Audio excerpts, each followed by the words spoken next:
Okay, we're going to move on. The next session, the next presentation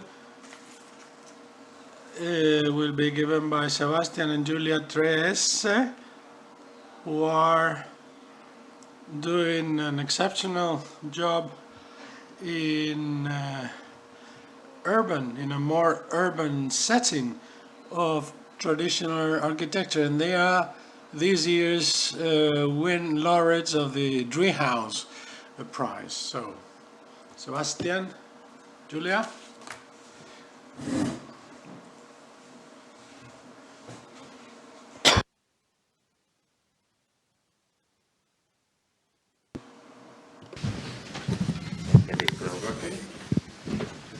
Is this microphone working? It should be working. Yeah.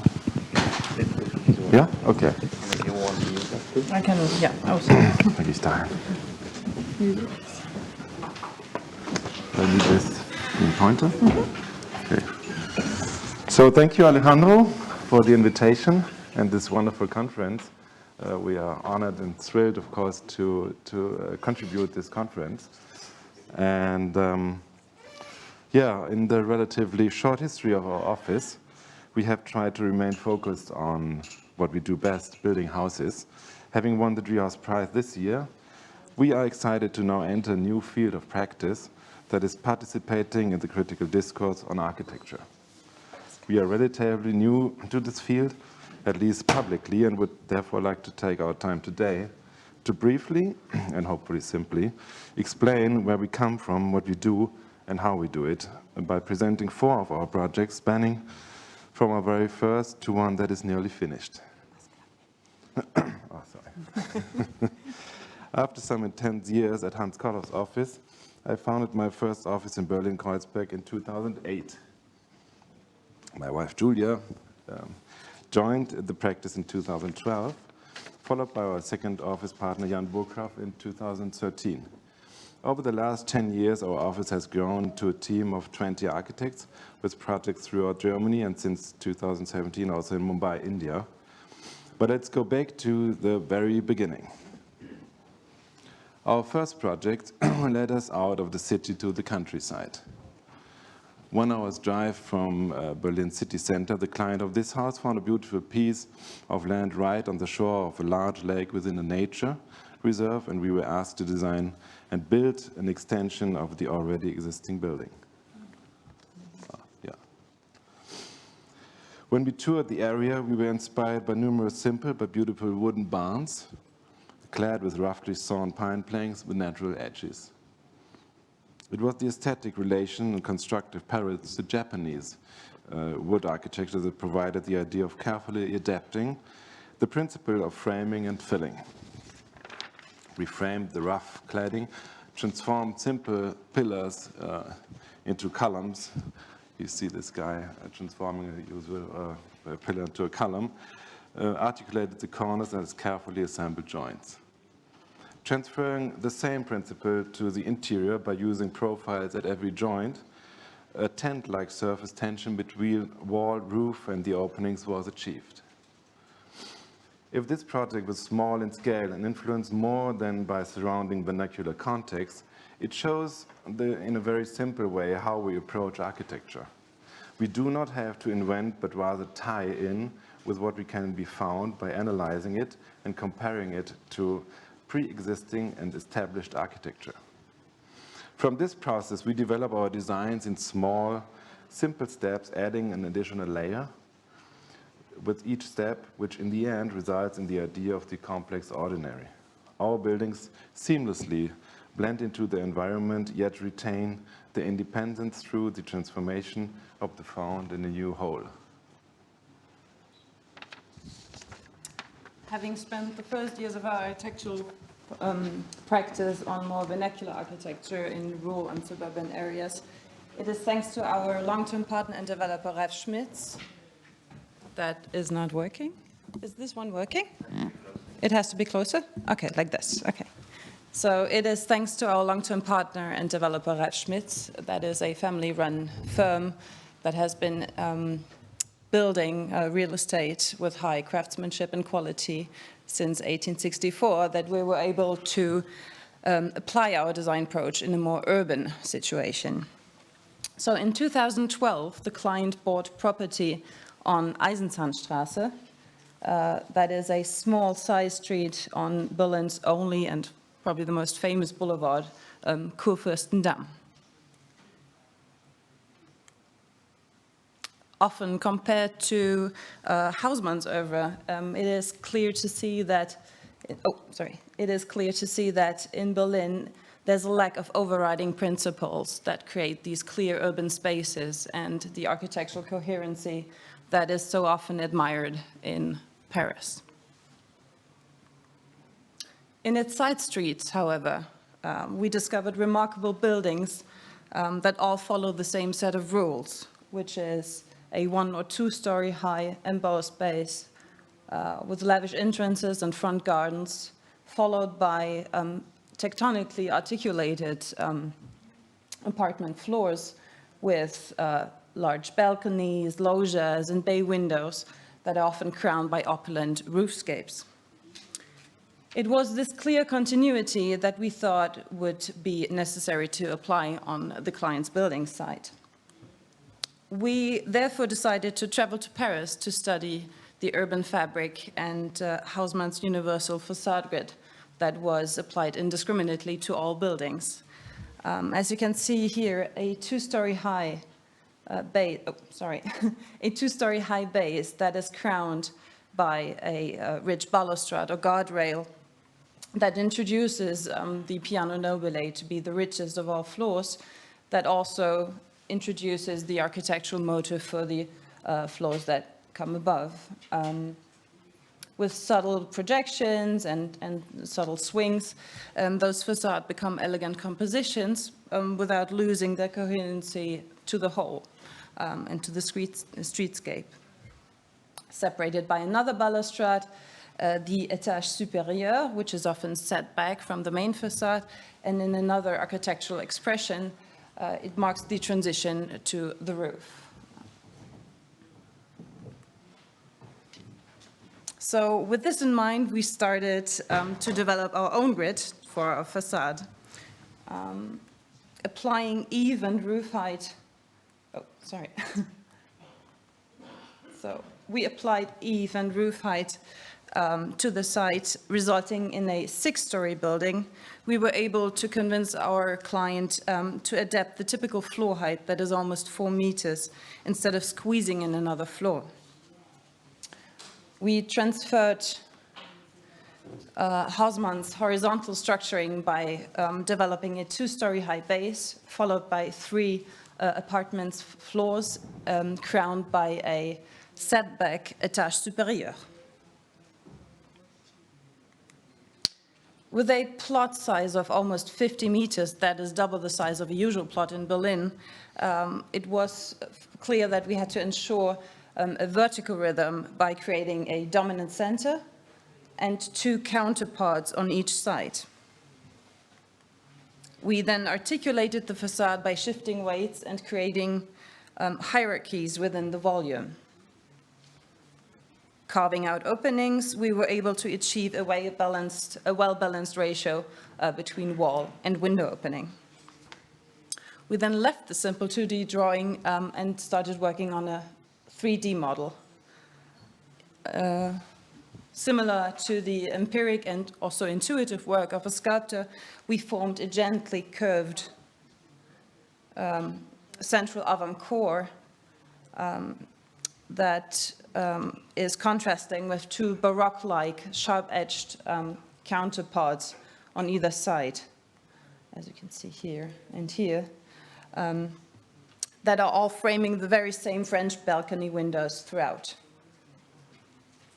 In transition to the étage supérieur, these elements were interwoven with a strong cornice that references the height of the existing buildings left and right. The étage supérieur was designed in a more reduced manner, having calm rhythm on both sides to allow the curved central projection to appear as a solemn crown resting upon the main facade. So merging Hausmann's rules with Berlin's typical white plastered masonry structures, Eisenzahnstraße can be conceived as a typical and also contemporary bourgeois building that, despite its peculiarities, seamlessly blends into the existing streetscape. In the tradition of Berlin's stucco buildings, we decided to do a double masonry wall that gives a perfect ground for the plasterwork that has been applied afterwards. The facade moldings were done the traditional way, with a metal mesh as base construction. Several layers of lime plaster were applied by running a template, refining and sharpening the edges of the cornice until it's very smooth and even.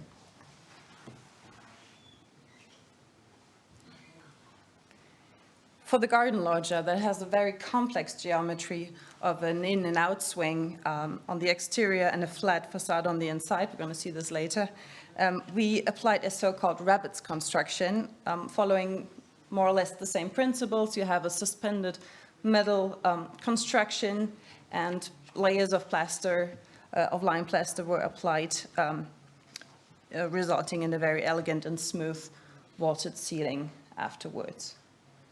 So as you can see here, this facade is curving in and out. This one is flat, so the complex geometry,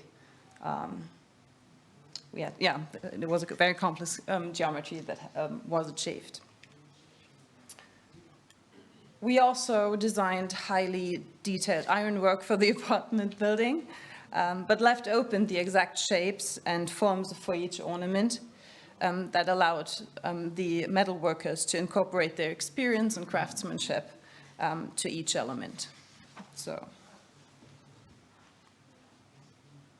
as you can see here, the roof and the suspensions, or the bearing parts for the roof, there was a design intention, but the metal workers sort of did the refinement at the end.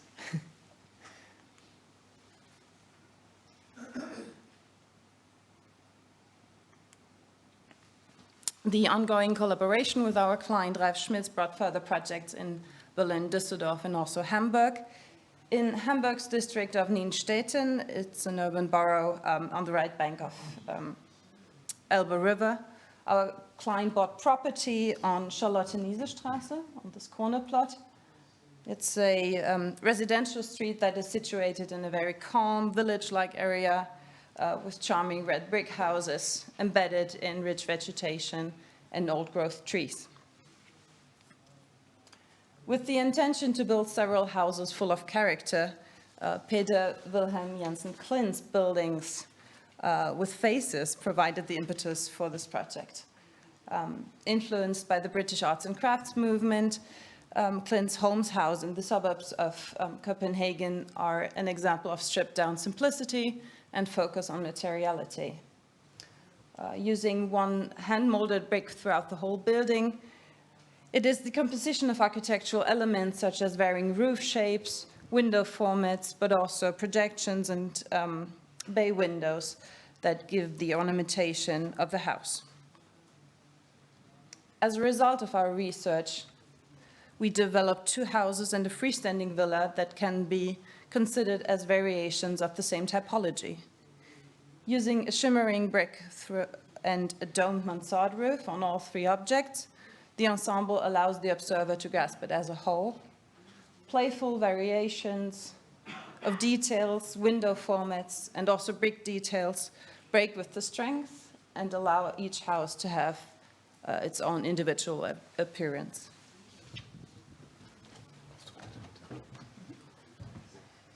So not far from Kurfürstendamm, yet in a very different urban setting, our client Ralf Schmitz bought another plot at Emserstraße with the intention of constructing a multifamily apartment building that would be every bit as good as our house at Eisenzahnstraße, yet have a strong and standalone presence on its own.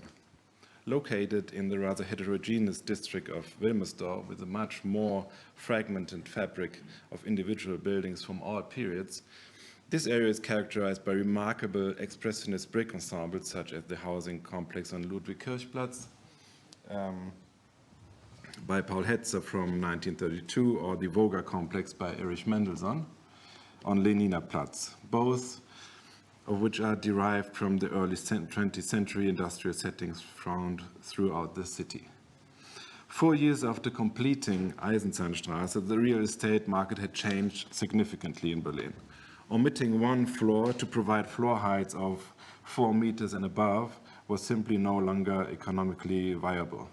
Faced with a 7 instead of 6-story building and a facade length of almost 60 meters, we realized that we needed to rethink proportions and structuring.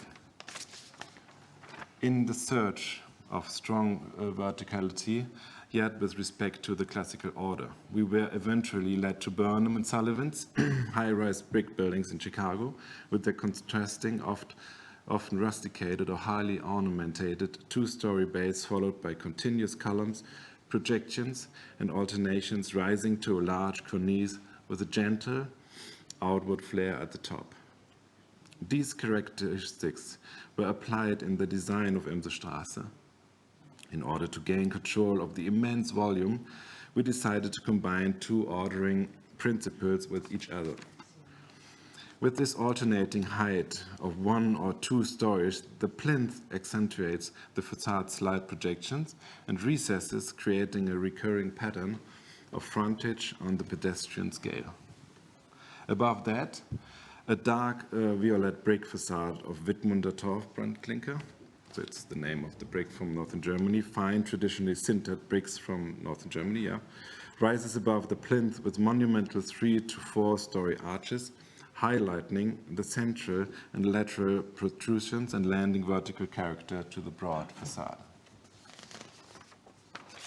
The building is topped by a setback penthouse floor whose continuous alternations and large arch windows add vertical character, culminating the building in decorative crowns with the finely rounded cornice.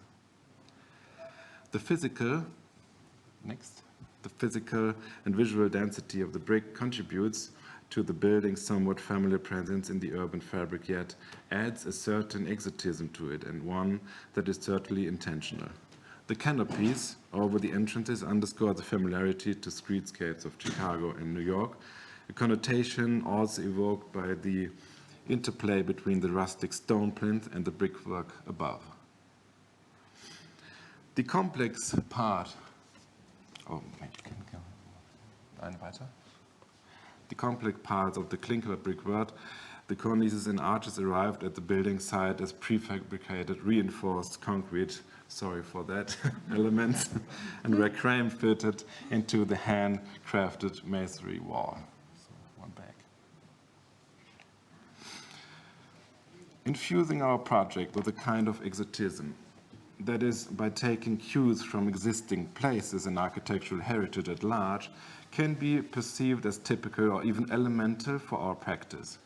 It is a practice that has not been invented by us, but goes back to Schinkel, Stühler, Persius, and many, many others. Our projects are a recognition of what already exists. It is not about reconstruction, but rather reinterpretation of the past.